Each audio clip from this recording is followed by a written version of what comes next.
Hello everyone, and welcome to episode 13 of Superannuated Starman. I'm your host, Sean Ryan, and today I'll be joined by Cory Braucks. Hello. Chris Duerksen. Doom. And returning for his second episode, our special guest, Kyle Braucks. Kyle, thank you for coming back on the show. And how are you doing today? I'm doing very well. It's nice to be back. Great. And for those of you out there, I forgot to press record, so we're redoing this entire intro. But why are you Kyle, telling them that? Because it's funny. Keeping it Said honest. some real nice things about John Romero. It's a gaffe on my end, so I got to own up to it. But Kyle, this is your second time coming back on the show.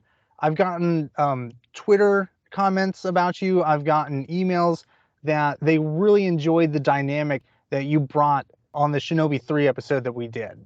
So thank you very much for coming back, and hopefully we can do this yet again. Yeah, you got it. Today's episode is going to be one that you actually suggested, and we're going to be talking about one of the most influential games of all time, and that is Doom from 1993. But before we talk about our personal history of the game, let's discuss this game's own history. To properly discuss the history of Doom would take way longer than we have time for on this podcast. In fact, it would take several episodes. There's books written about this topic. In fact, I'm going to talk about one of those later on in this history. So just realize that this is going to be a very short and condensed summary of Doom itself. Doom was developed and produced by id Software, which was founded by John Romero and John Carmack, who served as a designer and programmer respectively. John Romero did do some programming. The vast majority of it was Carmack, as he was the lead programmer. Doom is off. Go ahead.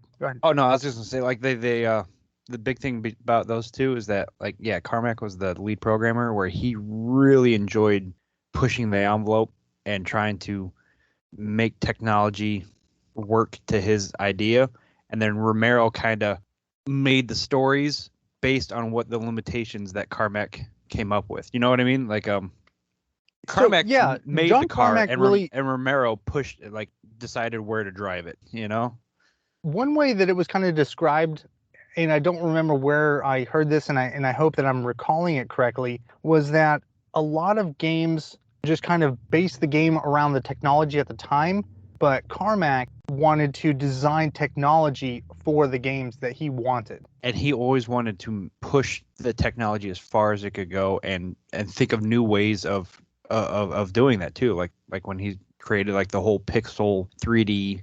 I'm not a computer guy, so I don't know the terms, but, like, they invented the 3D shooter, you know, like, first person shooter.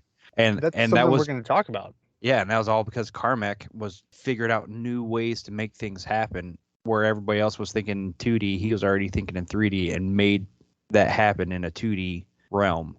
He's a genius. He really is. If I recall correctly, I believe that Carmack had ported Super Mario Bros. 3 to the PC, something that thought was impossible at the time due to scrolling, and Nintendo shot it down. They did not want to port it to the PC, and instead that concept, or really his ability to program like that and do that scrolling, was where Commander Keen came from. Did we already talk about this, or was I talking about this with somebody else? Because I remember just going over that too. And yeah, that's a fun fact for everybody. Yeah, that's where Commander Keen came from. Eventually, this led to Doom, and Doom is often cited as one of the most significant games of video game history and is frequently praised as one of the greatest games of all time. It was released in 1993. The game sold an estimated 3.5 million copies by 1999, and I couldn't find any sales data from 2000 and on, but I believe that 3.5 million sold was just the PC, and it's not including all the ports.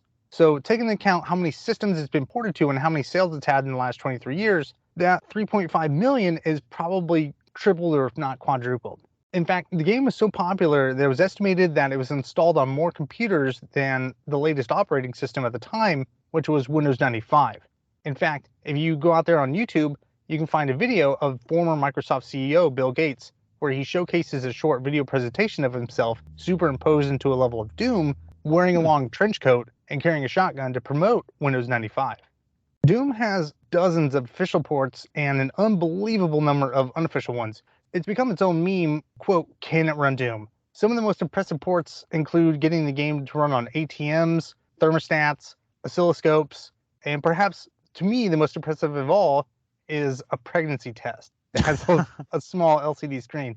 In fact, I think, Cory, you showed us in the Discord, it was Was it in a McDonald's kiosk that Yeah, someone? there were a bunch of like ridiculous things that people put it on. They put out like Samsung fridges and everything else like that. It's amazing that Carmack developed this system and especially this code that could just spit out and be ported to so many different things. And that really leads a lot to talk about the modding community. And there's so much more to talk about. There's the controversy surrounding Doom. If you're not familiar with the Columbine shootings, they pointed the finger at that and, accused Doom and video games are bad. That's been going around for a very long time, unfortunately. Yeah, they really try to blame during Columbine. They really try to stick at Doom, even though Doom had already been out for 5-6 years. Yeah, like Doom was already old news at that point, and they were still, and because the shooters mentioned that they played Doom or that they liked Doom, everybody really put Doom on their crosshairs, even though Doom was, well, it was old news by that point, but it was also kind of wasn't exactly the most violent or graphic thing that was on the market anymore. Like there were worse things that are come out after then, like since then, but they were still focusing on Doom because they had no idea. They were so out of touch, they didn't know what else was out there. And that's not the only controversy. There was a lot of religious groups that, because there was demons and a lot of mentions of hell, that they felt that it was a demonic game. But there were some religious activists that actually countered that and said, no, you are killing all these agents of hell. You're a soldier of God. Basically, that, this game should be promoted in the Christian community because you are killing demons and, these manifestations that look like quote unquote Satan, where you have like the barons of hell. Well, Go ahead. I did mention it previously when we talked about setting this up, but one of the big developers was Sandy Peterson, and he was actually a Mormon that, they asked him in an interview, like, what do you think about doing this? And he goes, you're murdering like the minions of the damned. Why would I care if you're being violent about it? He's like, I have no problem, tying my religion into this. Exactly. It's a good, wholesome game. So wholesome that it became Noah's Ark. Well, that was Wolfenstein. I set you up for it. Talk about it. So what he's talking about is that it was actually Wolfenstein was ported. Well, I shouldn't say ported. It was like a complete and total conversion of the Wolfenstein 3D game, where there was a company, I believe they were called Wisdom Tree. And the history of Wisdom Tree, I'm going to go really brief. What they did is that they had unlicensed third-party games, and Nintendo brought the hammer down on these guys. And doing so, they had to kind of revamp their entire sales tactics because they wanted to continue to produce games, but they didn't want to get sued into oblivion by Nintendo ninja lawyers. So what they did was that instead of creating new games, they rebranded themselves and converted all their games into Christian games and started selling them at Christian bookstores. Even Nintendo wasn't going to go after them and try to shut them down because the backlash of Nintendo stomps out Christian startup. Exactly. Just the headlines would have been horrible for Nintendo. And so you have games like Noah's Ark 3D, which came out on the Super Nintendo. And instead of being, what was it, BJ Blazkowicz, I think is the name of the protagonist in Wolfenstein. You are correct. Instead of, it is BJ Blazkowicz? Yeah, BJ Blazkowicz. So you're now Noah, and instead of shooting Nazis, you fire pellets with a slingshot at goats around your ark. Was it pellets? I thought it was food, or food pellets that you're putting them to sleep. It's absurd. Who cares? I don't know. It's like a little ball that you fire at these goats and they fall asleep. So I don't know if it's food or you're knocking them unconscious. The point is that Doom has so much influence that there's even Christian games that are based around the premise, because without Wolfenstein, you would not have had Doom. And we'll get to the impact that Doom has had on the video game industry. Like you said, Chris, it was the birth of the 3D first-person shooter. Now, would you consider Wolfenstein the first one, or would you consider Doom the first one? Well, Wolfenstein is not 3D. Oh, yeah, right. Wolfenstein. It has Wolfenstein zero. Was right. It has zero verticality to it at all. Right. And then you've also got mods and the modding community in general behind Doom that have been contributing for years and years and years In fact, you have stuff like, is it Z-Doom, where they added OpenGL? Yep, Z-Doom is, I think, the major system to launch a lot of the modifications. That's how I played it this go around. What do you play that on? Is that on PC? Well, hold on. We'll talk about that when we talk about how we replayed it today. And fair enough. Hold on to all that, because I'm excited, because I didn't play it that way. So I'm really interested to hear about it. But like I said earlier, it would take more time than we have to cover all this stuff. So if you want to do a deep dive into the history of Doom for yourself, I recommend reading the book Masters of Doom by David Kushner. It has so much information. It's basically a biography of the Johns, John Romero and John Carmack, and it talks about their life growing up and how they came together to form the company id Software and how they went from there. Unfortunately, the book is several years old, so it doesn't cover everything up to date, but it has just so much information. It's a great read. It's on my nightstand right now. But let's take a break. Go ahead. Anybody interested in that, I have heard that there is a documentary based on that book coming out soon. So if you don't like to read, you can watch it pretty soon. There's also audiobooks of it. Oh, genius. Oh, Yeah. dude, actually, I might listen. I might get that for work this week. So there's a lot of different ways to check this book out, and I highly recommend it. Again, it's Masters of Doom by David Kushner. But let's take a break, and we're going to listen to some of that music from Doom. And when we come back, we're going to discuss our personal histories of the game. Stick around. We'll be right back.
Welcome back. I hope you enjoyed that music.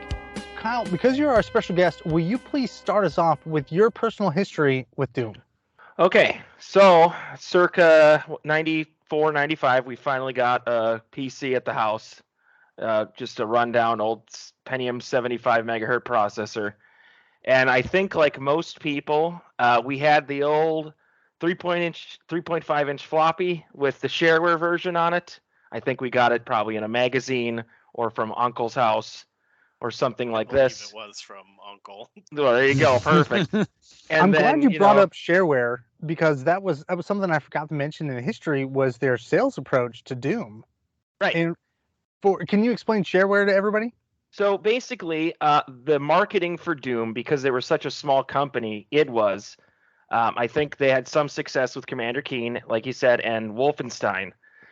Basically, they printed hundreds of thousands of 3.5 inch floppy disks and just sent them to magazines going, send this to people with your magazine. It included the first episode, Knee Deep in the Dead. I think that's the first 10 levels, I want to say, give or take. So it's a complete game that was just free. And when you beat Knee Deep in the Dead, you get the big splash screen of, hi, now that you've beaten the game, send us $15 to this address and we'll send you the full version. And we never did that because it seemed kind of strange to just send a check in the mail to receive a video game.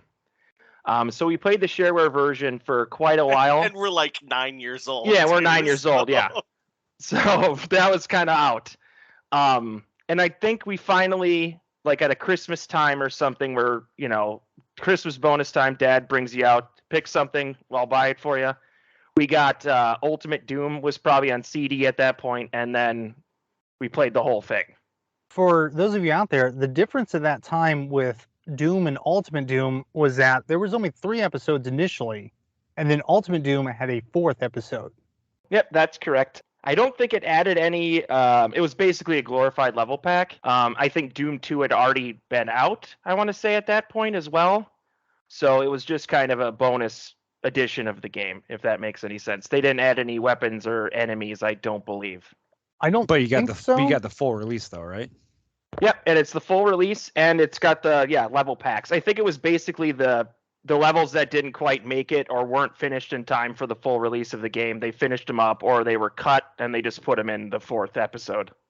So you had this game that you only played the shareware portion of, and then eventually got the entire game.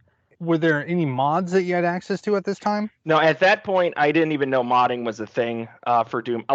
Corey said, we were probably 9 or 10. So we barely understood how to play multiplayer games at that point. And the way I played it this time was through the Z-Doom suite. And that is kind of, it's not too complicated once you understand it, but it gets kind of hold off dicey. on that. We'll discuss what it was like replaying it today in one of the later segments. Okay. Kyle and Corey, I guess together, because you guys played this game almost simultaneously, are there any other memories that you guys want to discuss about Doom? We talked about the violence in the media, kind of not conspiracy, but overblown call to ban this kind of thing. Yeah, the controversy. Thank you. Controversy is a much better word.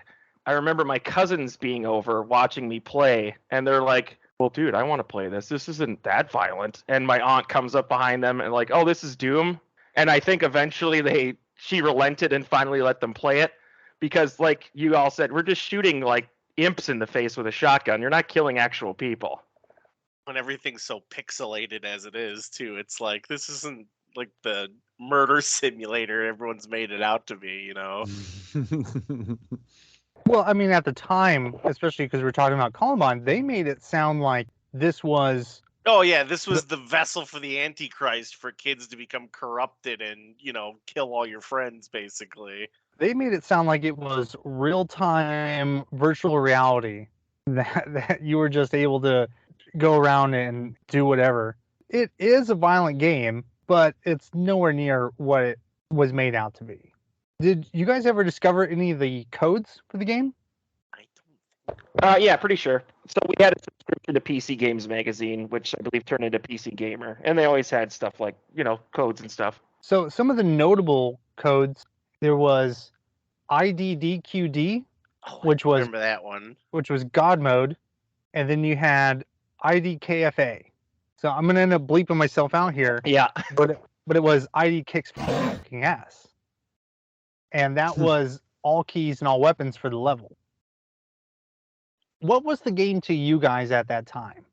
The game to me at that time was revolutionary. You had never played anything like it.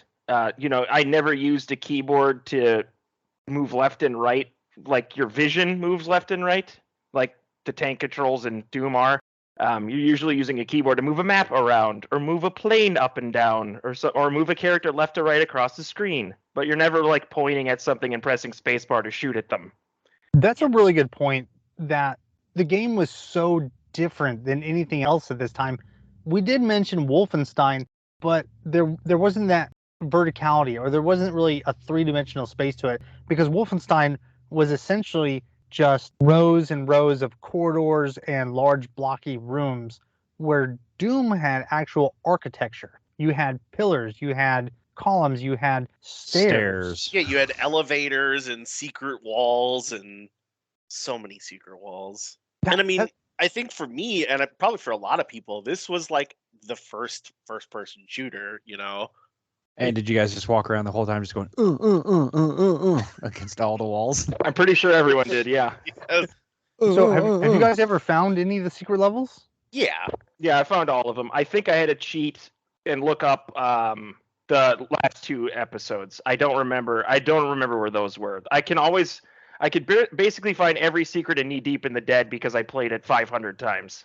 Well, that's the thing with those shareware games. You know, you're talking about getting those discs from PC Gamer or PC Games, whatever it was called back in the day. And some of those demos were like 5 minutes long. You could repeat the same 5 minutes over and over again. And I know I would. I'd play them, you know, ad infinitum repeatedly. Man, there were so many like wild discs back in the day where you'd get you'd get something in a magazine and it's like 300 like crappy Flash games, and a bunch of them were like massively long. Yeah. So, Kyle, Corey, do you guys have anything else you want to add about your childhood memories at this point? No, I mean, I think like I said, this was really like one of the first person shooters that I can recall. I mean, it was like this and Duke Nukem were really the first two that I can picture that had this sort of like imagery. Everything else was sort of either like old school, like, kind of DOS where you're like playing like an overhead of something, or it's a side scroller, or something of that nature. And I think this was really like one of the first games where you're just like, whoa, like, I'm behind the gun, I'm the one running around shooting all these people, and like, there's all these crazy monsters and stuff everywhere, and it felt like a real like sort of exploration. You weren't on a rail like a lot of games were at the time. It's definitely, I think you said revolutionary was the word you used, Kyle, and that's absolutely what the game was. It completely changed how I felt about video games at that time. Let's take a quick break because there's so much great music from Doom, and when we come back, Chris, you're going to dive into your memories of Doom, and then I'll finish out the segment with mine. Okie dokie. Stick around, we'll be right back.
Welcome back.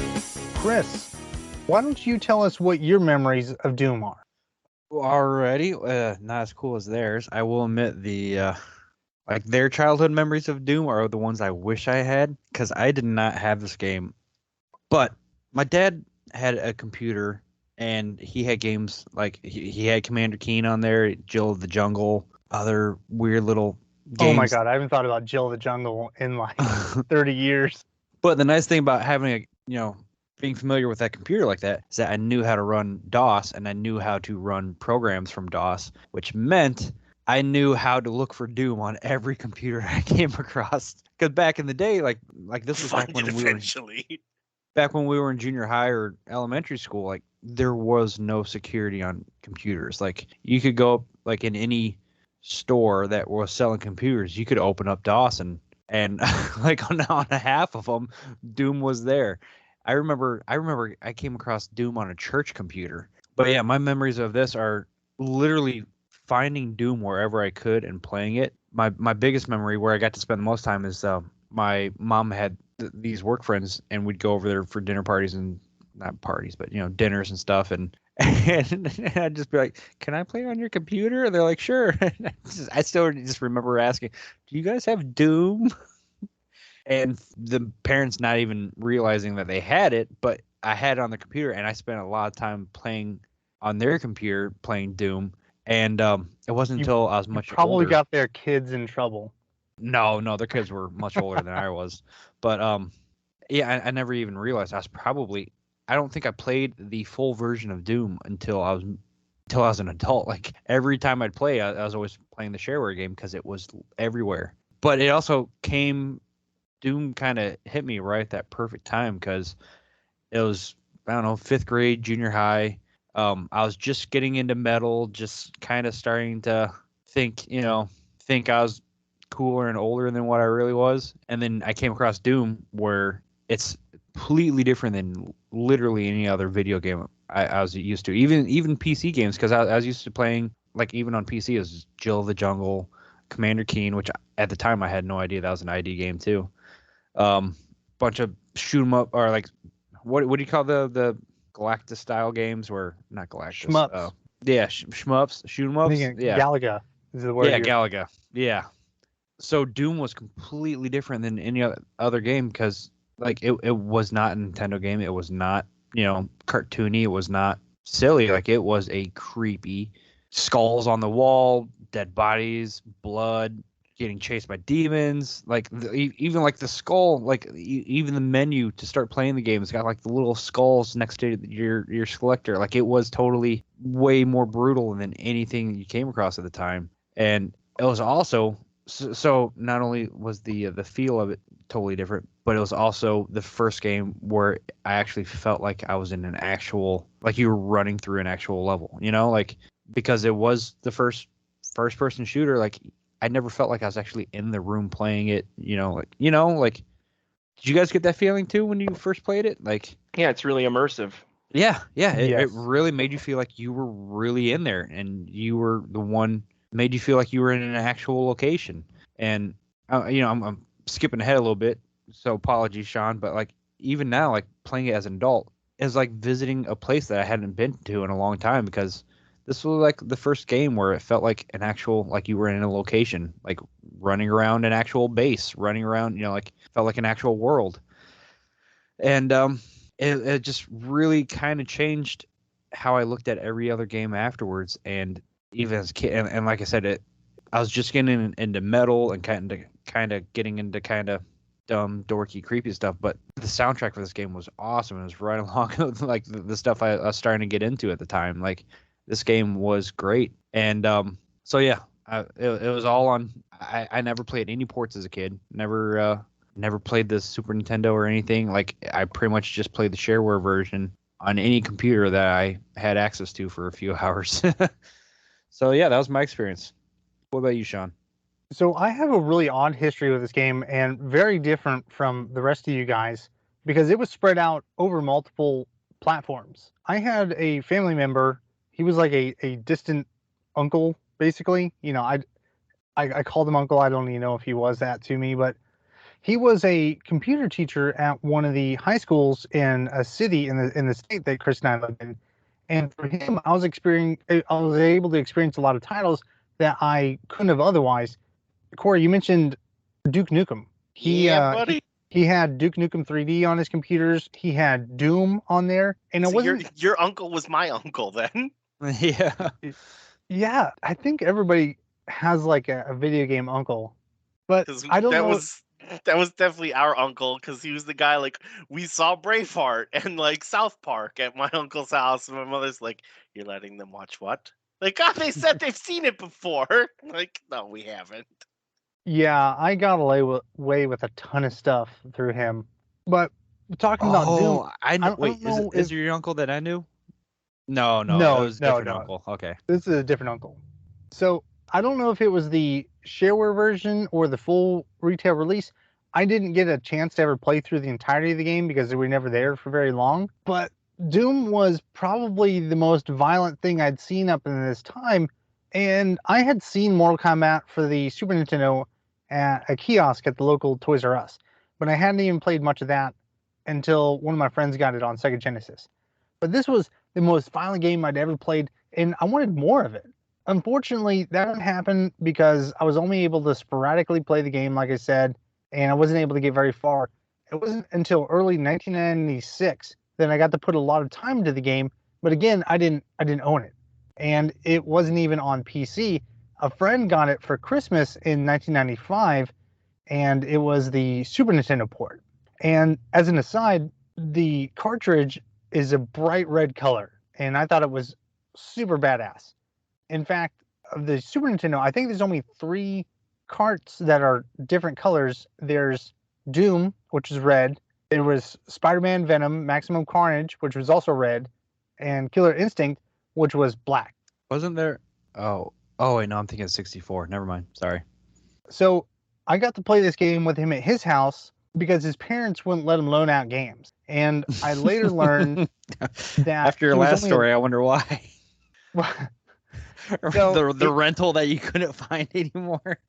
that was Mega Man 2, and that was because I wanted to keep Mega Man 2 so bad that I pretended that I lost the game, and so my parents got really mad when they found out I hadn't your friend's lost it. parents heard about that. That's why he couldn't loan out games. I don't think my parents talked to him, but I later learned that he was only allowed to loan it out to family members, and this information only came out because I asked to play it one time when I was at his house, and he said he loaned it to a cousin, and that cousin eventually, quote unquote, lost it.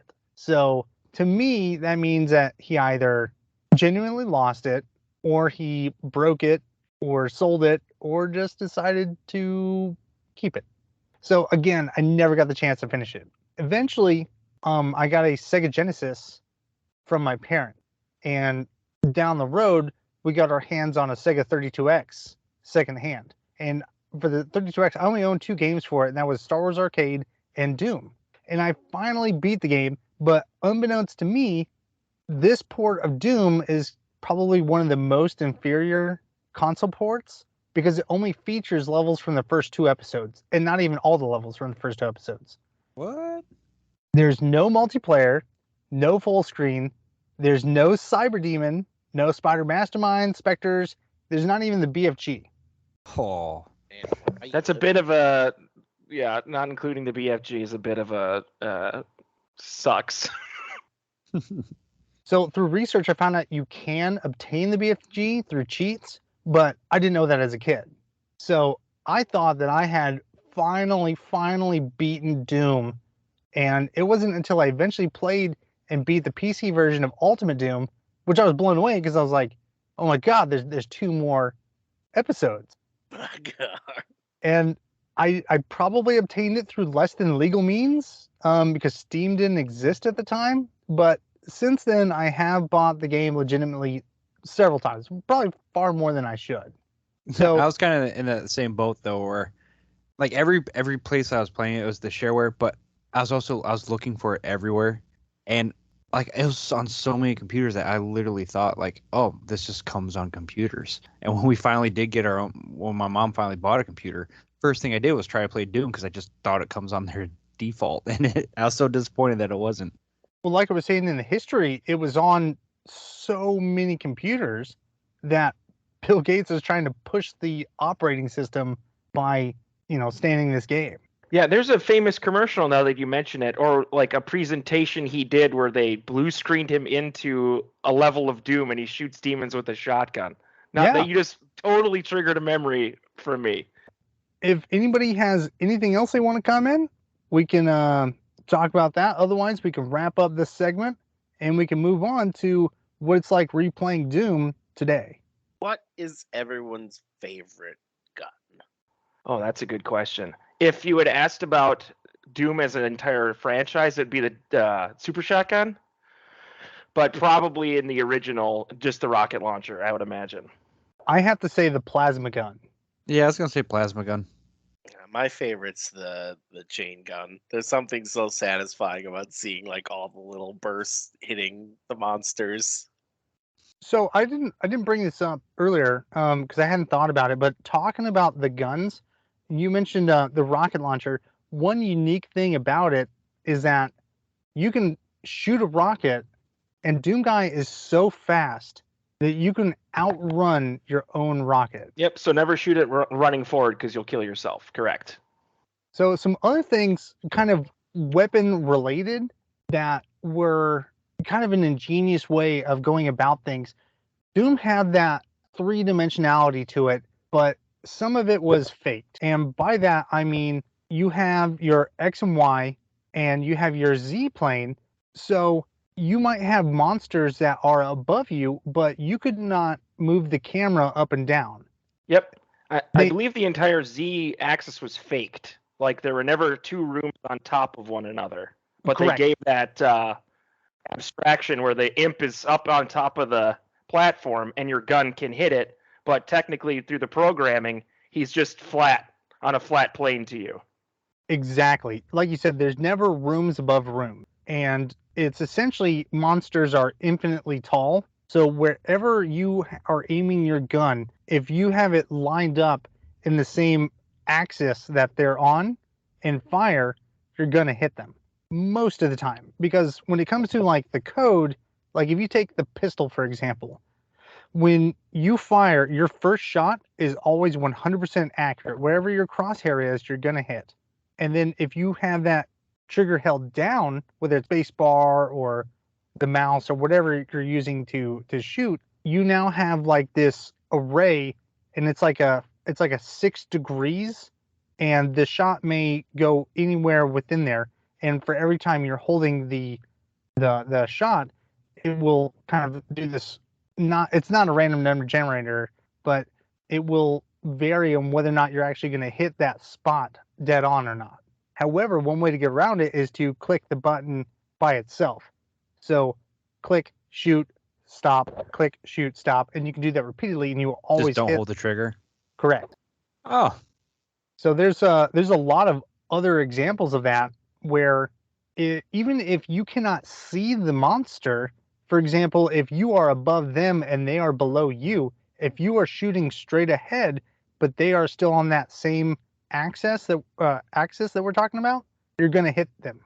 So it was kind of I think it's ingenious the way they did it, but looking back on it, it might seem janky. Right, and It's it just- kind of was janky, but who actually making the most, noticed yeah. back then? Like, there's always a room full of monsters, and you're like, oh, I'm gonna play with the pistol and see what the pistol does. I think it's 30 years of people really loving this and going, let's go back and see all the weird inconsistencies. Well, Yeah, you're constantly being overwhelmed as well. So like even if your shot goes wide, like you're probably hitting the guy next to you anyway. That's and true. there's so many. Yeah. Especially when you ramp up the difficulties, and we didn't talk about that. What difficulty did you guys normally play it on when you were? We can, if we want to cut what I'm about to say, we could talk about that when we get into how we played it, because the mod I play has added difficulty levels. Awesome. Ooh, nice. Well, then let's wrap up this segment, and when we come back, we're going to talk about Doom played today.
Welcome back, everyone. I hope you enjoyed that music. We are going to be talking about replaying Doom today, how we played it, our thoughts on the game, and how we just kind of experienced this title in 2022. Kyle, because you're our guest, will you start us off? Tell us how you went about playing this game and just your thoughts. So I consistently go back to this every few years. The last time I went back to it was probably 2017 or so, when I first saw a YouTube video of the Brutal Doom mod, which is they changed a bunch of the weapons around. Obviously, there's now mouse look is now introduced. It's been introduced for a long time. I had no idea. Changes the You can weapons. look up. Yep, you could look up. You can use your mouse like a normal first-person shooter. Wow, what's the ceiling look like? Yeah, right. And it makes the game insanely violent. So it's just they add a lot of gib effects. They added some monster screams, I want to say. They changed the look of some of the weapons, and it's fantastic. Also played it with the heavy metal mod, which basically, people love this game. They've been doing cover instrumentals for it for decades now. So throw that on where instead of the original soundtrack, it's covers of the soundtrack with actual instruments. So it doesn't quite change it to an entirely different game, but it definitely adds a lot of juice to it. A game that's 30 years old. It revitalizes it. Yeah, there you go. Perfect. It revitalized it to be super duper awesome. And one of the things, like we were talking about as an aside, was the difficulty level. The Brutal Doom mod also adds lots of extra difficulty levels because you now have a lot more freedom of movement with the mouse look. So you can turn faster. You can run away. It's easier to escape stuff. You could fire while walking backwards a lot easier. So they made the enemies tougher. That's a game changer. They made the enemies tougher and they added more enemies, and it's a lot more. And it's just crazy. It's a lot of fun. You should all try it. Do the enemies have hitboxes, or do you still? No, I think it's still a hit scan type of thing. But can you explain hit scan for everybody real quick? So in hit scan, like you were talking about with the pistol, it's either the thing hit or it didn't. And then the graphical effect that you see is just that. It's just an effect of where that thing ended up. Like the bullet isn't actually a physical bullet. It's just you fire. It's now instantly across the room. And there's no bullet time. There's no travel time for projectiles or anything. Right, it's instant. Like it's not like Max Payne 1 where they actually modeled the bullet. So, I mean, obviously the rocket launcher is really impressive, and so is the chain gun is very impressive when you're just being able to sweep a whole room very quickly and efficiently with the Brutal Doom mod. And it's incredible. Like it's still incredibly fun, and it's incredibly fast paced, and I would recommend it to anybody, even like anyone who has never played, it's 1993, are you sure? Yeah, trust me, it's awesome, dude.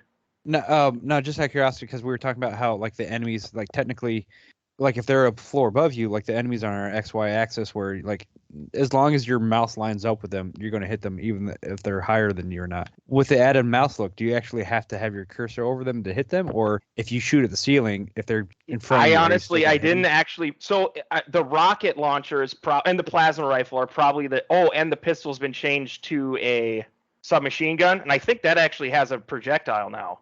So I didn't really experiment too much, but because it's been drilled into me to point at the thing you're shooting, you just aim at the thing you're shooting now. So I kind of got rid of that whole facade of the x-axis and the y-axis being kind of the same thing. Or the z-axis, I'm sorry. That's a really good point, that you just instinctively point your reticle at the bad guy.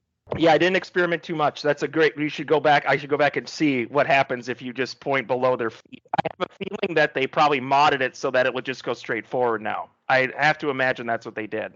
You would think, especially with how detailed oriented these guys are when it comes, adding mouse look is incredible to a game that was never meant to have it. Right, and they also added jump, which makes some of the puzzles stupidly easy now. Oh yeah, instead of having to rocket jump across a little pit, you could just hop over it. That's fine. For those of you that don't understand the concept of rocket jumping, if you are near an object like a column or a wall and you fire the rocket, there is a little bit of physics involved where it will shove you away. So you can get going, or you can start running very, very quickly. And even without this mod where you can jump, you can quickly turn to the side, left to right, fire a rocket, and it will push you very quickly in the opposite direction. Yep, and I think a staple of play for Team Fortress, if anyone played Soldier. Correct, and Quake. I think that was Romero coming up with puzzles that only he could figure out. I want to say he was tongue-in-cheek doing that kind of stuff. John Romero is an amazing level designer, and he actually still releases map packs for Doom and Yeah. Doom 2 today. He's still got it. I played the one he did like 3 years ago, and it's really incredibly good. Oh man, that's awesome. Yeah, He's he such a hasn't rock quit. star. He did have some missteps, in his career, especially when Let's they kind not of talk broke off. about Daikatana. That was exactly what I was going to talk about. Oh yeah, I knew that someone was gonna mention that. Why? He's gonna make you use his. We're not the same Mindstorm that made Daikatana. Our games are good and they stay on schedule. Who thought of that marketing? That was terrible. But Probably John Romero. probably John Romero. But I have a question for you about Brutal Doom and the mods. So, is it a total conversion mod where it will affect every level that you drop? So, if I play a map that is not a part of the base game, Oh no, yeah, it works through other maps. Yep, absolutely. awesome. Have any of you guys ever played any total conversions for Doom? Not for Doom, no. I played the cereal box one. What was that Chex. one called? The Chex. Chex Yeah, I Quest. played that one. So, I think we brought this Oh up on my a couple God, different yeah. episodes. You certainly brought it up off camera. I played that game so much. I don't know. I probably played that more than Doom. So the cereal brand Chex, they had at one point a promotion where inside every box of cereal was a CD that had, it wasn't 3 episodes that like Doom, but it was a decently fleshed out game where you were this Chex kind of Buzz Lightyear looking guy and destroyed these like snot looking creatures. I had, green slimes. Yeah. yeah, I'd have to get on Wikipedia to find out what the name of them were, but it was a total conversion of Doom, and it was great, and I loved it. And if you want to play it on Switch, it goes on sale for like $2.50 often. Wait, seriously? Like it's still a live thing, like the Chex game is? Yeah, and they updated the graphics. Oh, that's cool. I'll Yeah. have to check that out. So, Kyle, is there anything else you want to talk about? Well, it's just a complete game. The level design is incredible. We talked about the secret levels, so I'll never forget how to get to the first episode secret level where you have to raise the platform in the slime pit or the radioactive waste pit because the level begins right in front of it, and you go, well, there's a door right there. I know there's a way to get to that door. Why else would they put a door there? Yeah. And then you go through. There's a couple secret areas, and I think you have to pull a switch to raise it. And then that leads you into a dark area. Oh yeah, there's even a window that you can open up into a completely dark room, and then monsters are shooting at you. You're like, where's that room? The sound design is incredible. The enemy variety is incredible. Everyone does certain different things. If an enemy accidentally shoots another enemy, they fight each other. Every gun has an iconic sound effect. Every monster sounds completely different. Every monster has a different attack. It's all around. The episode 2, the art design is totally different. Now you're in hell. Now instead of keys, you have skulls you're putting into things. Yeah, it's and just isn't an that awesome because game, dude. And now isn't that because each episode is actually has a different designer? Yeah, I don't know that. I have no idea. Which is why episode 1 feels like episode 1 is the one that everybody's familiar with, and episode 2 is a bit more industrial feeling, and then episode 3 is I don't know, dungeon. Are you talking about post-apocalyptic? Are you talking about the episodes, or are you talking about the missions within each episode? I'm talking about the episodes. Like there's 4 episodes. Mm-hmm. Yeah. Each episode is produced by like a different writer or something like that, from what I heard. So that explains why like each one has a different feel to them, because somebody else has their hand in each one to make it a little unique. I had not heard that. Cory, how did you play Doom, and what was your experience replaying it? I booted that bad boy up on the old DOS box, and awesome. And I just gave it a good playthrough, and I had myself a great time. I mean, you boot this game up, and you kind of have certain expectations about, the fact that it's like a 30-year-old game, and you think about like how it's going to look and how it's going to handle.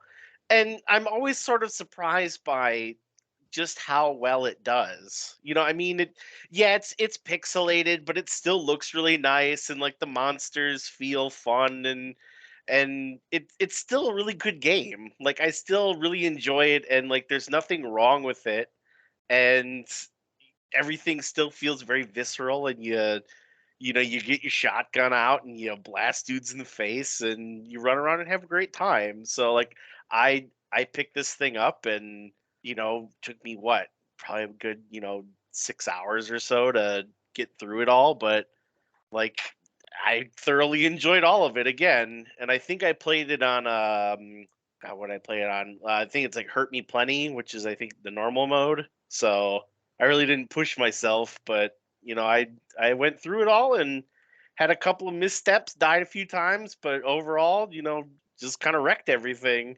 Playing it through the DOS box, did you have your high definition 640 by 480? Oh, yes, sir. I had that bad boy blown up to the max settings in the middle of my screen. Oh yeah, baby. You can. Does anyone remember you can push plus or minus to physically shrink the screen? Oh yeah. So, especially on the computers that we had back in the day, I had to bring that down to like 240 by, I don't even know what that resolution what was is. going on? Yeah, like the 240 by 172 or something. Yeah, Yes. it is small. Like it is a very tiny, tiny window when you're playing it at that point. I remember that. I used that to make it not so obvious to other people that that's what I was doing by shrinking it down tiny. Yeah, I had it set up and then I forced the full screen on it so it was all stretched out. But gross. Well, I mean, I highly suggest OpenGL mods then. Yeah. Everybody, it really makes it look a lot better. Yeah, well, I mean, I was like, I just need to get this done, so I just kind of booted up the jankiest version of it. Kyle, I should ask you this in your section, but you seem to be kind of into the mod scene, even if it's superficially. Are there any like texture packs out there where they have HD graphics of all the? Oh yeah, I'm fairly certain. I didn't play with any of those. But there's the Brutal Doom mod. I think maybe has a texture pack attached to it. I don't know, but it certainly looked a lot better than I can recall. It does smooth a lot of the wall textures a bit, and the enemies still look like they are. I don't think they smoothed the enemies because they're all very distinct, like they all have very distinct silhouettes and art design. And I think smoothing that out would look like garbage, if that makes any sense. And I guess like if you're dropping these texture packs in, let's say it's only a texture mod, there's only so many frames that they have for each of these sprites. Oh so yeah, that's a good point. I guess they can't add too many because otherwise you'd be changing code at that point. Mm-hmm. Good to see a lot of imp butt. So you said it took you about 6 hours to beat the game. Was that somewhere in there? How many times did you like put this game down and come back to it, or is this like a dedicated no. This was like a couple hours on the weekend, so it was probably 2 or 3 Saturdays worth of play. I played it all at once. I sat down for when I got home from work. I had dinner. I think I just made a quick burrito and sat down and fired it up. I still have it from 5 years ago. So I'm like, oh, it's easy. I'll just play it.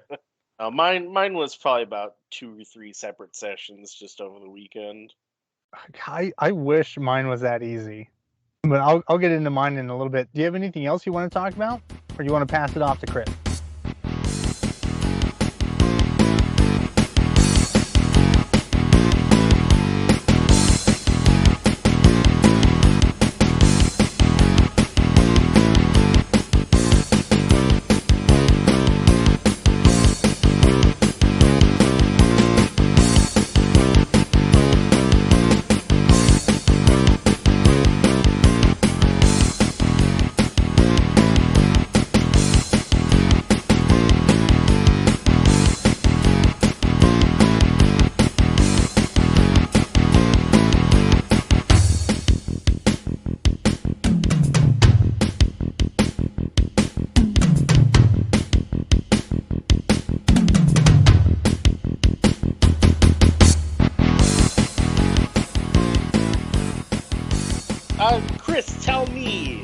what your And you recollection- alone.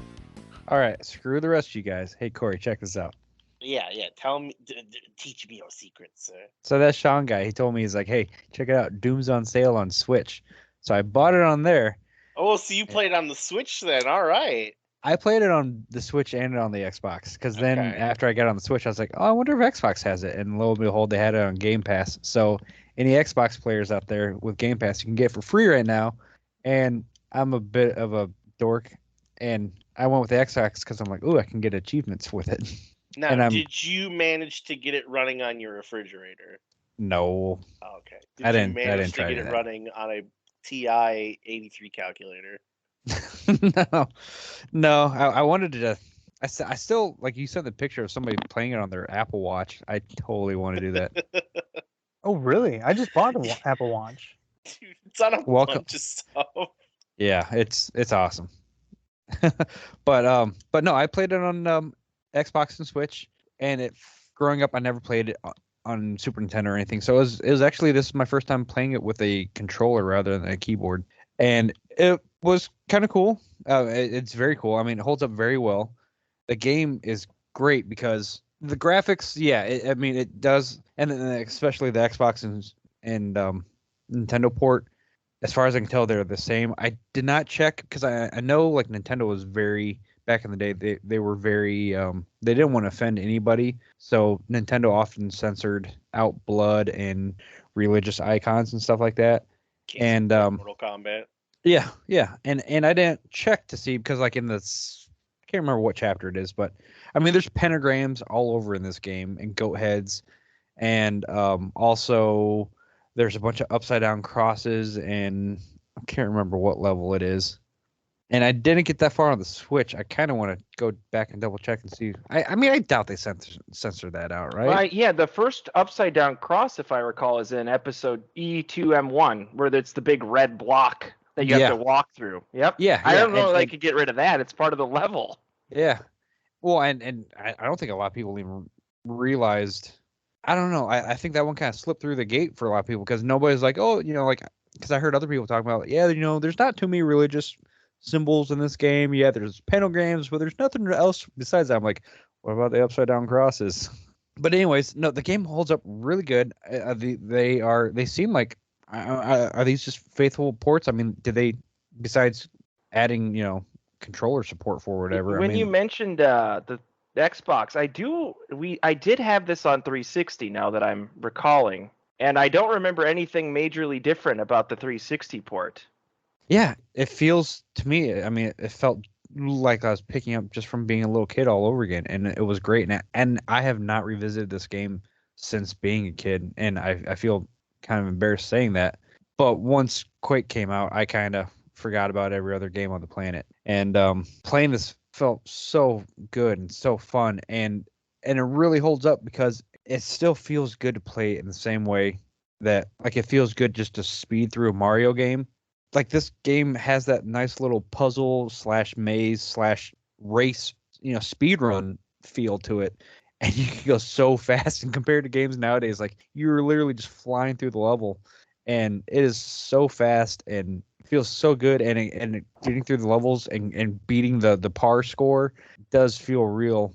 I don't know, like a sense of Yeah, accomplishment. we didn't for a even game. really talk about this. I was going to say, someone just got the record for E1M1, I want to say. They shaved 2 seconds off of it somehow.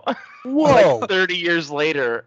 2 seconds? I think it was E1M1. It might have been a more complex one, but something like 2 seconds. Holy crap. So I watched a video, and I don't remember which YouTuber it was, but it's one. I'll look him up real quick. I'm going to mute myself.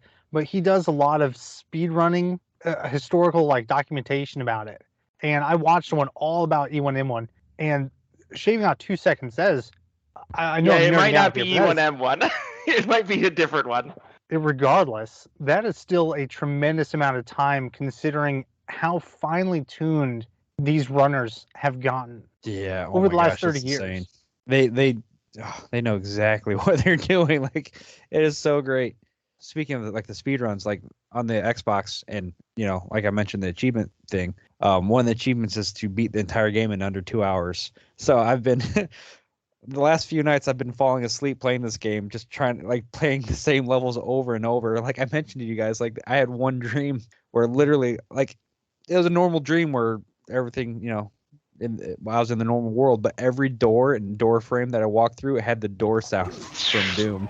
Yeah, in my dream, I can't. I just remember like opening up the door to the kitchen and like and having that sound. Like every door in my house made the Doom sound, and it was great. But yeah, that's what I've been working on, and I have not gotten that achievement yet. But I'm going to keep playing this game because it's so much fun. It's just holds up so good. I think everybody should play this game, and yeah, I'm going to keep playing this game until I get that achievement where I beat it in under 2 hours. I believe in you. But Sean, what about you? Force first. So Oh, I'm currently Yeah. in Google right now. I obviously I can't do a deep dive, but I googled Doom E1M1 speedrun YouTube, and there's a bunch of different videos, and they all claim world record with different speedrunning times, and they have different times that these videos came out. But the most current one is from February 21st, 2021, and it says that the E1M1 speedrun world record is 7.8 seconds. Yeah, then it was an E1M1. That is unreal. Yeah, that's just opening. Well, do they even open the secret door, or do they just run through the hallway? Oh, they must have to open the secret door, right? Yeah, when I was even doing the thing to like shave the par off, yeah, you open the secret door and then that basically takes you right to the ending. Yeah. right to the ending. Yep, they have to do. Okay. Yep. All you have to do is run across the pool of lava, pick up the power armor, and keep going. Yep, I love this game. Me too. This game is great. I'm not gonna watch a video right now for obvious reasons, but I wonder if they're able to kind of manipulate how quickly they can move. So there's some other speedruns of other games like GoldenEye, where everybody has played GoldenEye. It's one of the most popular games on the N64, but everybody's also aware of the frame rate for that game. So one of the ways that they kind of circumvent the frame rate and they're able to go so quickly through the levels is by staring at the ground the entire time. So these speedrunners have developed a way that they look at the ground and they're able to manipulate their way through all these levels. I wonder if they're able to do the same thing with Doom. Wait, no, you can't look down. Dude, speedrunners are a different breed of people. Now, one thing I have noticed, like the speedrunners, and I think this was one of the first games that did this, and a lot of other games had the same. Because like so in this game you can run the 4 directions, left, right, forward, backwards, but then you can also strafe. And if you are running forward, like I'm just pulling this number out of my butt here. But let's say you're running forward, that gives you 10 miles an hour, right? And then if you can also run sideways. Oh wait, hold on. As an aside, I think Doom Guy runs at like 80 miles per hour. Someone did the calculation. Yeah. Okay. So when you're running forward, you're running at 80 miles an hour, and if you run sideways, you also run at 80 miles an hour. So if you strafe run, which means you're like running in a diagonal, which it looks funny and it's completely unnatural, but you get a speed bonus from running both directions at the same time, so you're running even faster. And there were plenty of games afterwards, including Quake. I believe Perfect Dark, GoldenEye all had those advantages where if you strafed run, you run faster than you would if you were running straight. And also in Quake, there was bunny hopping. Yeah, I know, that's so great. Oh man. But guys, remember the Counter-Strike like pre-patch? What was it, like 1.4? You could 1.6 got rid of it. Pump action shotgun with the bunny hop. Oh, good times. I never really played a lot of Counter-Strike. I'm with Chris. Like once Quake hit the market, that was it. Yeah. I tried Counter-Strike, but it wasn't my thing. I went right back to Quake. I remember going to like Counter-Strike like LAN party. Like when I moved up here, there were a bunch of people having like Counter-Strike LAN parties, and I got invited to a couple of them. Like, why aren't you guys playing Rocket Arena? Like, this is lame. Can we talk for 20 seconds about Rocket Arena? Oh my! Please do. I was talk to anybody top. About that. I think me and Nick Beto, Sam Beto's brother, Corey, we played duos, and we were to like rank top 250 in the country. I want to say in Rocket Arena. Serious? Yeah, we played that game a few times together, about 300-400 matches. Are you talking Quake 1 or Quake 2 Rocket Arena? Oh, I'm talking about Quake 3 Rocket Arena. I apologize. Quake 3. Yeah. Oh, Quake 3. Yeah. So Quake 3 Rocket Arena was an official patch. Yeah, it was a modification. Yeah. Yeah. Whereas Rocket Arena for Quake 1 and 2 was just done in the modding scene. And oh man, for Quake 1 it was awesome, but for Quake 2 it was perfect. That was my favorite time in my gaming life. Like I loved Rocket Arena 2. And that was all thanks to you, Sean. Like I was obsessed with Rocket Arena 2. And GameSpy Yep. doesn't exist anymore. Oh man, GameSpy. Shout out to anybody that remembers the Anyways, yeah. Doom, Chris. I don't think Chris has anything else, so I'm gonna go and jump in. I passed it to you a long time ago. So I decided to play this game on the Super Nintendo. On a fridge. I actually got on eBay, got a cart, and I played it legit. And Really? guys, yes, I didn't play yeah. it. I didn't play it on an emulator. I played it 100% on a real Super Nintendo. And you on said it was a actual mistake. CRT. And I didn't include this in the main history when I spoke about my childhood memories, but I want to include some of the unique aspects of the Super Nintendo port because it's really fascinating. So as I mentioned, the game had this red cartridge that's really iconic. And I talked about the other two games that had Just out it. of curiosity, if you don't mind me asking, how much did you spend on the cart on eBay? $40. Oh wow. Just out of curiosity, did you throw your back out picking up the CRT? So yeah, I did because it's a Sony Trinitron, and It's 95 pounds. it is so heavy. It is unbelievable. But anyways, I played it legit on a Super Nintendo on a real CRT, and it's an experience. And this game is unique in a lot of ways, not only because it has that unique cartridge I was talking about, but it is one of 3 games on the Super Nintendo to be rated M.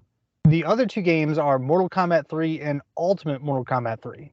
It's also one of the few games to use a Super FX2 chip, and the game it doesn't even run on the Doom engine.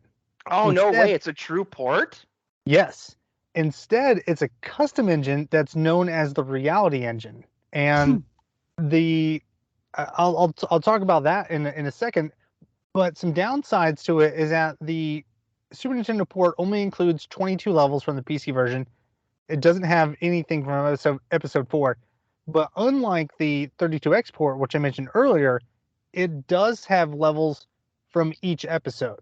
So it doesn't skip out on episode 3 like the Sega 32X port did. So it doesn't skip out, but it just skips over certain levels. So yeah, it's missing 5 levels total, and I believe that does not include the secret levels because there's a mission 9 in each of the episodes that are the secret episodes or secret levels. Excuse me.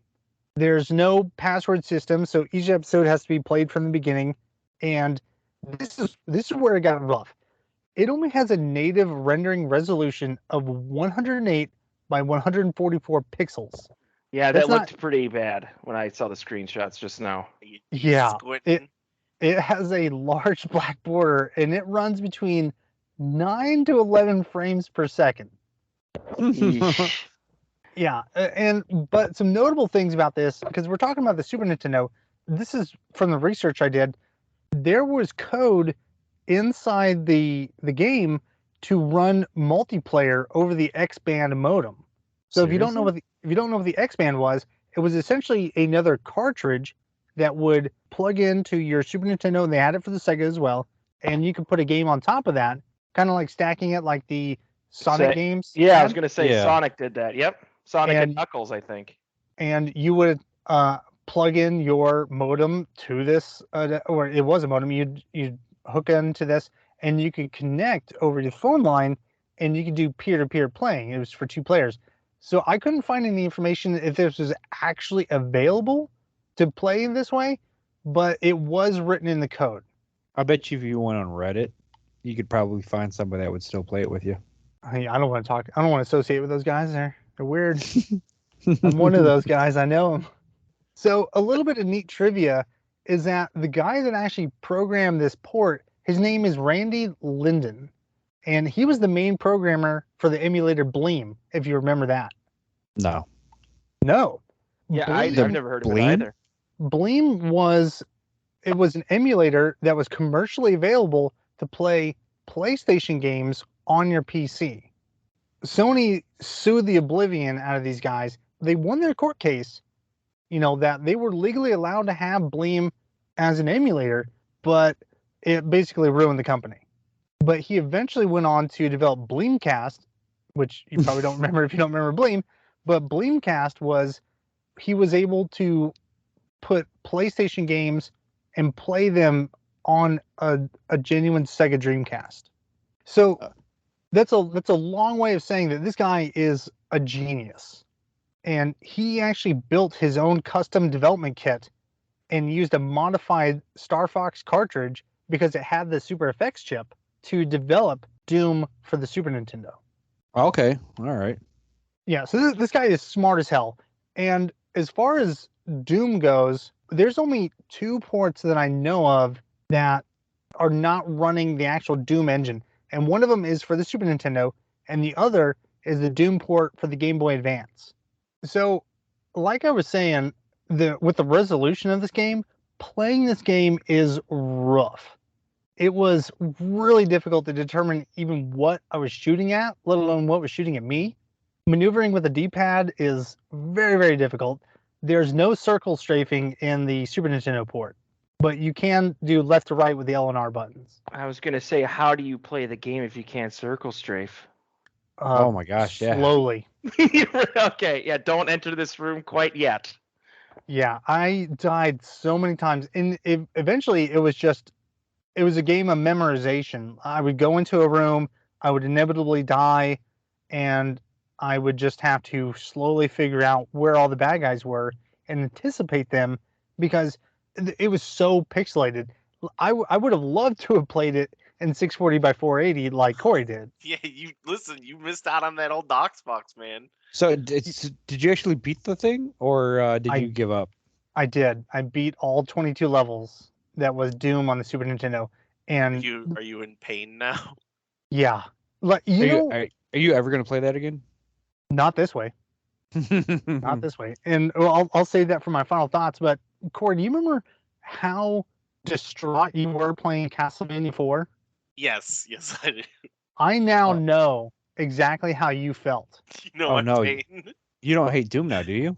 I love Doom, but I'm never going to play it on hate Super Nintendo. Super Nintendo Doom. Yeah, that cartridge is going to get put in my collection, and it's going to rot on a shelf. I wonder how many people whose first experience was Doom was on the Super Nintendo and they just think it's a horrible crap game. I was going to say revisited. those poor kids.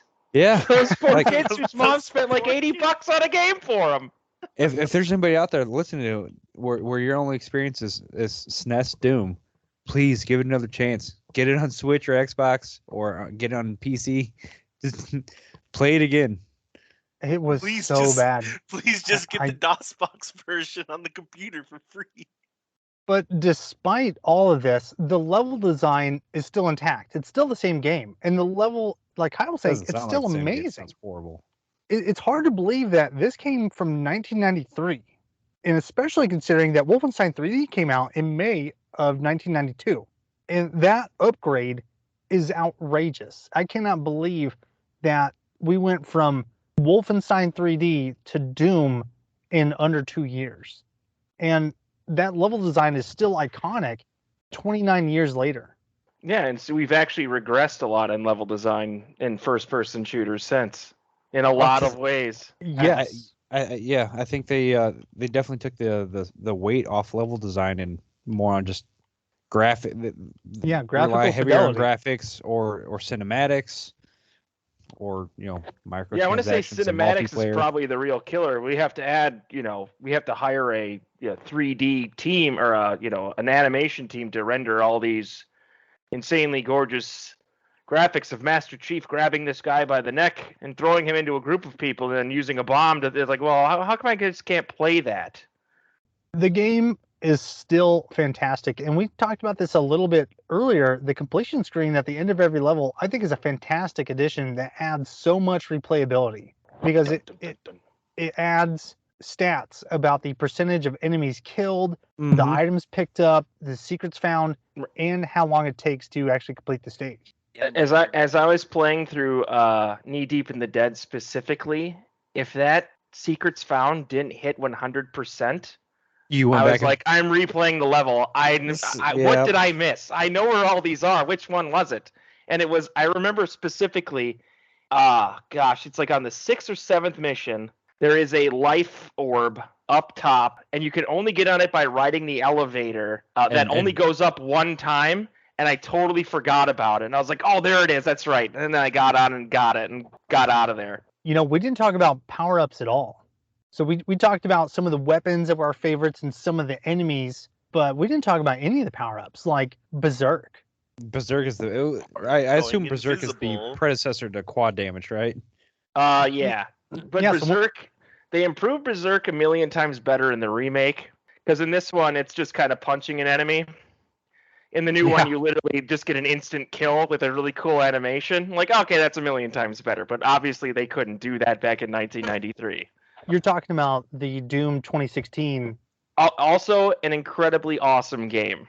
Yes, they did it right by those games. But the Berserk power-up, there's the Megasphere.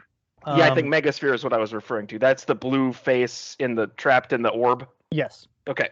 There's invulnerability. There's other quote-unquote power-ups that you have, like I think it's a computer that gives you the entire map layout. Yep. There's the radiation suit, the goggles that allow you to see in the dark. Right, and a lot of those are Visibility. there's yeah, that's a fun one. You turn into like with the ghost Yeah, you're like Spectre guys. You look like TV static. You're like a little black shadow. I was going to mention the map.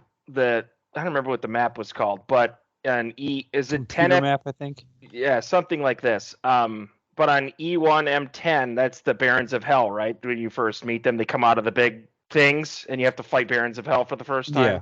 If you pick up the map and you tie it to the map, oh, it's a pentagram. Like, oh, okay. And you would never have known that if you don't pick up the electronic map. I thought it was pretty obvious because you're in a giant star. Okay, well, I didn't pay attention to that as a kid. I picked up the map and went, "Oh, that's creepy." I mean, this game, this game was also like my introduction into the Antichrist pentagram era stuff. You know, like so I was on the lookout for everything that was like, I don't know, whatever you want to call that, all that stuff, occult symbols and stuff. So Stuff's everywhere in this game. I don't know how this is going to fly with anybody that listens to this, but we were talking about the upside down cross earlier, the inverted cross. A lot of people don't realize that the inverted Latin cross is actually called the Cross of St. Peter. And it was a Christian symbol that was later on co-opted basically by Hollywood to be this satanic symbol. Is it because they crucified St. Peter upside down? Yes. I think. Okay, that's what I thought. That's why it's the Cross of St. Peter. It was a revered symbol for a very long time until it was co-opted and kind of twisted into this quote-unquote satanic imagery, where in reality it's always been this highly religious symbol. Oh, cool. I'm pretty sure it's the same thing with the pentacle or the pentagram, where if you have it pointed up, it's a symbol of positivity, and if you point it down, it's a symbol to yeah, I know exactly what you're talking. Yeah, It was all about the orientation of that that symbol itself. I do want to go backwards really quick and talk about like the Easter eggs of the maps. I really love when developers do that because like one of the things that sticks out in my mind is playing Dark Forces, and then you find like Max's head from Sam and Max like on the mini map. Do you guys remember that one? Yeah, I remember that very vividly. No, I don't only get up remember that there, at I all. think, by cheating. I think. Yeah, I just love when developers do little tricks like that. You mentioned Easter eggs, and the first thing that came to my mind, and this is probably incorrect, but I think the Dopefish, or was that in Commander Keen? Oh, the I don't know Dopefish if is from Dopefish- Commander Keen, but the Dopefish is in Quake 1. Yeah, I don't think Oh. Dopefish is in Doom. I would have known that because I try to find Dopefish whenever I can find him. Yeah, Famously in Doom Eternal, you could pull him out of the water. really? Oh, really? Yeah, and if you shoot at him, he explodes. Oh, poor fish. That poor fish. So this game is it's so great, and I'm glad that I managed to beat it, but it was so hard. And it's not because the game is overly difficult, which I played it on normal difficulty. Obviously, there are other varying levels. What did you play it on, Kyle? You played it on Yeah, PC. The Steam, and then you just use ZDoom to add the modifications Yeah, to it. but what difficulty setting did you play on? Oh, it was one of the. Oh, I just played it on Ultraviolence. Ultraviolence. Talked about this, I think, earlier. Ultraviolence is right before Nightmare. Yeah, and I believe Romero's on record saying that's the difficulty he programmed the game around. Everything below that is easy mode, and then Nightmare is the don't play this, it's way too hard mode. So I watched played the. Go ahead. Oh, I played the step below Ultraviolence. What's that one that hurt me That's plenty? the Hurt Me Plenty. That's the normal mode. And then for my speedrun, I'm doing the what? Don't hurt me. I'm just a kid or something like that. Like It's something like that. I don't remember exactly what they are. It's back when video games used to mock you for picking easy difficulties, which was something that we need to go back to. So they did in the remake of Wolfenstein. Those games actually have the protagonist, like he's got like a pacifier in his and he's mouth. got a little baby bonnet on his head. Yep. Yeah. I think that kind of wraps things up. Oh, you know what? We didn't talk about the enemies, and specifically the Cyber Demon. Monsters. The Cyber Demon was so badass. Not only was he a demonic figure that just towered over you, but he was this twisted cybernetic beast from hell that was shooting rockets out of his arm and Just creepy silver arm full of guns. just looked so cool. And then you have another enemy that I really liked was the Spider Mastermind. Yeah, I was gonna say the brain spider. That was also a big old brain on this mechanical legs. Yeah, Kyle, you mentioned earlier just about how unique all these enemies are. And there's a couple that share some similarities. You have the zombie man and the shotgun guy, which are basically just soldiers that one is a pistol, one is a shotgun. And then you have the demon, also known as Pinky, and Spectre, which is basically an invisible Pinky. But other than that, And the flaming skulls. yeah, the Lost Souls. Revenants. Oh, Lost Souls. Yep. And you have one of the most iconic ones is the Keiko Demon. Oh yeah, sure, absolutely. An awesome design. Holders. The Keiko Demon has that unique yell to it. I mean, if that's the right word for it, where More of like a guttural thing. It has like Creeps. this hissing noise that you know immediately that they're in the area, and it's like, oh god, okay. Yep. That's I think I mentioned that just in my overview, is that every enemy. So before you enter a room, you could kind of listen in, like put your ear to the door, and they're gonna have what I think they called like oh boy, they're not doing anything. So the imp They're will idle. sound different. They're idle sounds, correct. And every enemy has a unique idle sound. So before you enter that door, you could kind of suss out what's behind it. And that's part of the incredible charm of this game, and the difficulty of the game is how they manage to place. Oh, there's imp shooting fireballs at you, and then a cacodemon shooting fireballs at you. But don't get too close because you'll bite you and do like a ton of damage. That's a good point. Is that it was actually programmed that if you're in a certain range, that they will switch to melee, Which I thought was very cool. and they will mess you up. And you can hear them scratching you, clawing you. Some of the genius of John Carmack's coding and all this is that you were talking about they stand idle, but if you fire your weapon, it automatically like alerts or wakes up everybody. It's incredibly well done game. I can't stress that enough. And for 1993, it's unbelievable. Let's wrap this up, and we'll move on to our final set. Oh, go Real ahead. quick, Go ahead. do you know how long this actually took to develop? So there's lots of great documentaries. I think they just hammered it out between like April to October, something like this. I don't have anything a bunch definitive. of dudes sitting in a basement working on computers all day. Yeah, it was a very short development cycle especially for a game. It's just like really this. impressive for the time frame. Oh, and hey, before we move off the different types of enemies really quick, we never even talked about the storyline of it. Like, one thing I thought was cool about the enemies, like the soldiers that are walking around, like those were your comrades that have been Fellow Space Marines. Yeah, those were Space Marines that were possessed. So Gotta ice them. yep. You gotta put them down, man.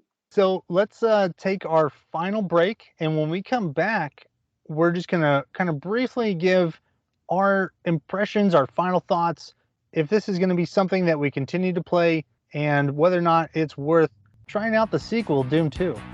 So stick around.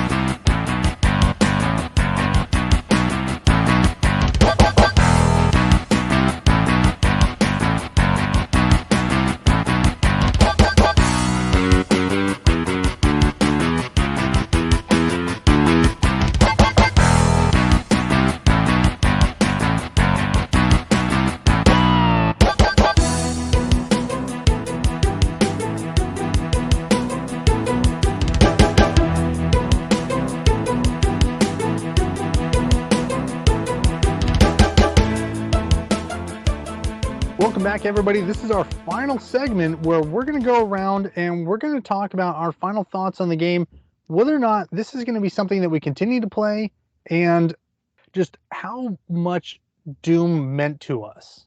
So, Kyle, why don't you start us off? I mentioned in the replay section, I come back to this every 4 to 5 years. It stuck with me.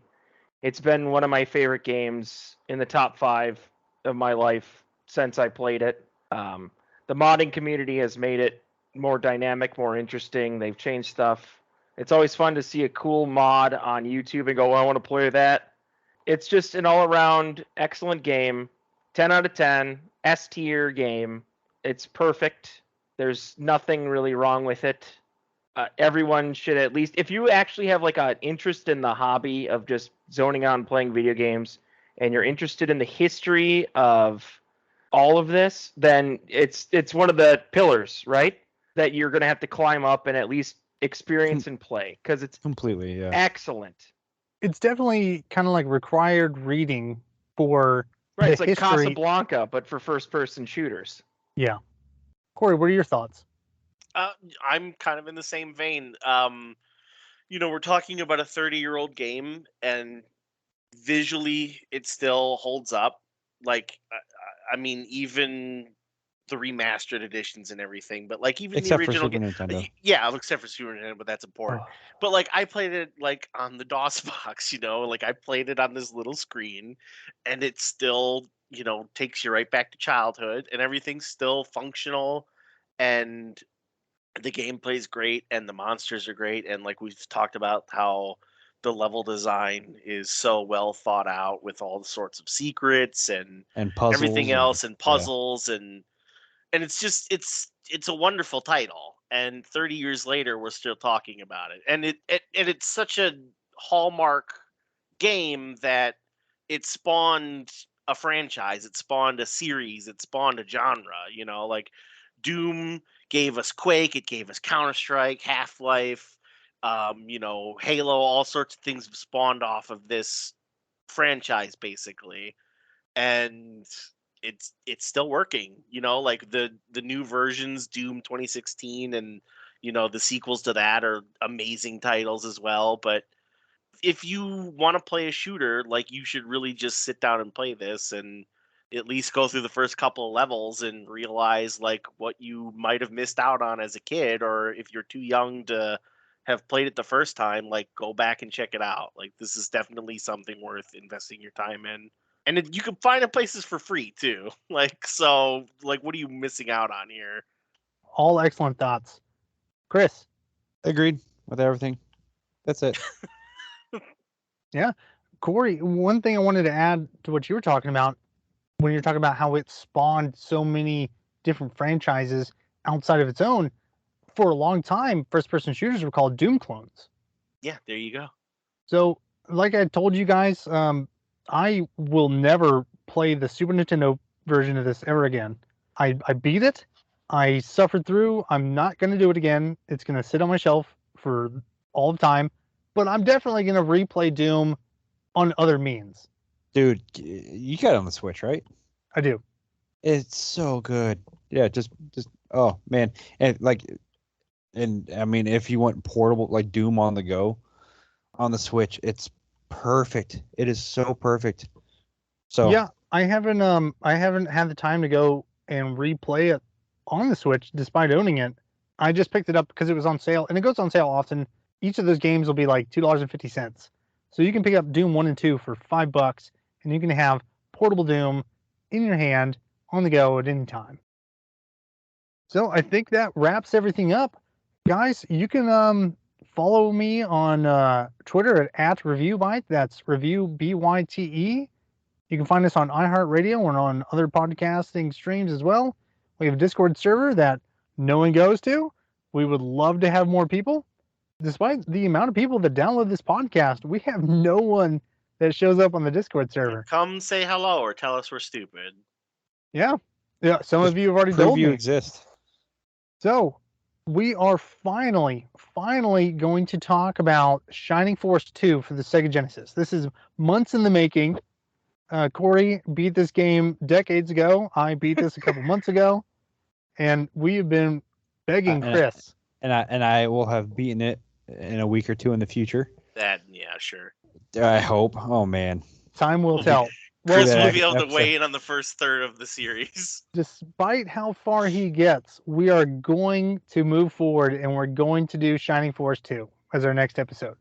So, Chris, Cory, thank you guys so much for doing this with me every time we do this, not week after week. Kyle, thank you for coming back, and Absolutely. we definitely want to hear from you again. There's plenty of games out there, and we would love for you to come back a third time. And just, I certainly will. Just remember, please don't find me. And if you want to find Chris, just look in his window in Illinois. Tonight I will be eating Pizza Hut. Thank you. Ninja Turtles. That's a wrap. See you later, everybody.